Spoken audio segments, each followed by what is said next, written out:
And I'm Melissa Wilson. This morning, we are also talking about the Houston housing market. We did well when the rest of the country was worried about the real estate market. So what do you need to know if you're planning to sell your home this summer? Brant Phillips is a real estate investor as well as a remodeling expert, and we are so glad you're here with us this morning. Let's talk about the most affordable upgrades. Somebody may want to just tweak a few things here and there. Where would you say to start? Sure. When it comes to remodeling your home to get it ready for resale, just the first thing to do is just start with some of the basics, some of the inexpensive things.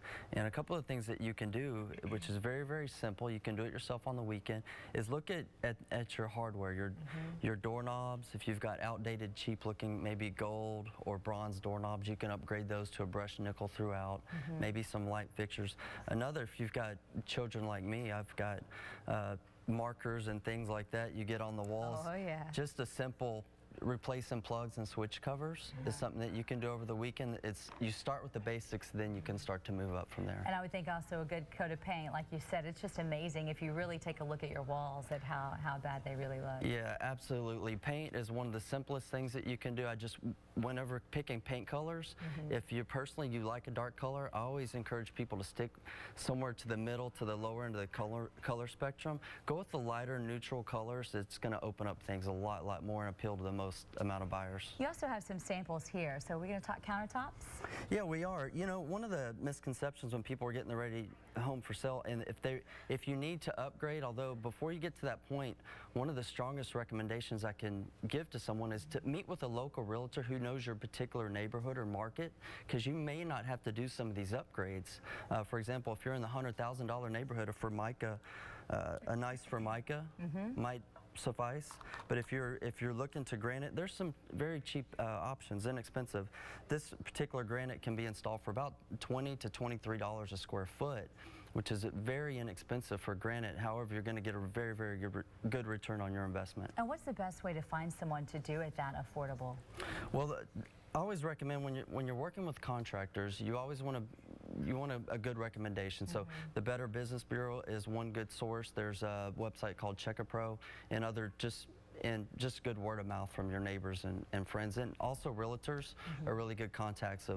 They'll have past experience of working with other homeowners who've had good experience. You've shown us some things to do throughout the house. We've talked about the kitchen. Is there a particular room that you think people need to focus on? It does seem like people always tend to congregate toward a kitchen. Would you look toward there, perhaps the bathrooms? What is your suggestion? Yeah, absolutely. For the rest of the home, your bedrooms, living room, you can kind of get away. If you've got nice paint and carpet, flooring, you're okay. Spend the money, kitchens and bedrooms, that's absolutely, without a doubt, the place to spend the money. And what would you do to a bathroom? What would you suggest there?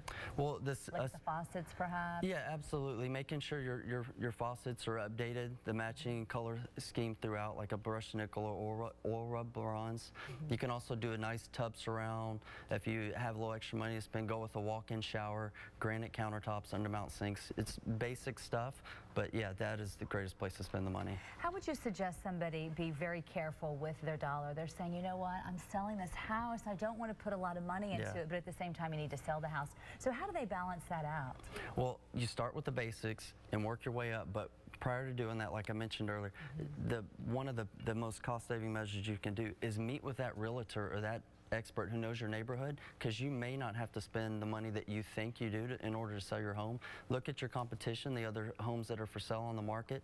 Look at what they've done, and look at what houses have done in that area that have sold, so you can kind of put your game plan together to only spend the minimum amount necessary. And I would think too, if you're working with a good realtor, they're going to be able to give you a lot of that information so that you might not have to do quite so much research. Absolutely. Okay. And what do you think, just finally, we've talked about the inside, anything that you want to say about the outside of that house, because that first appearance is a pretty big deal? Yeah, curb appeal is a big deal, but I always encourage people to just say clean and green. You don't have to get extraordinarily fancy. Just make it nice and clean. If you're going to paint, a lighter paint color. Research has shown that lighter color is going to draw more people in. It's going to look a little bit bigger, a little bit cleaner. So stay with light colors. Just you've got to weed the beds, you've got to mulch and do things like that, and some bushes. Just make it a nice, clean, inviting appearance. Well, I think a lot of those suggestions are good for us even if we're not selling our home. So Brant, we appreciate it very much. Thank you very much. Thanks for coming in. Thank you.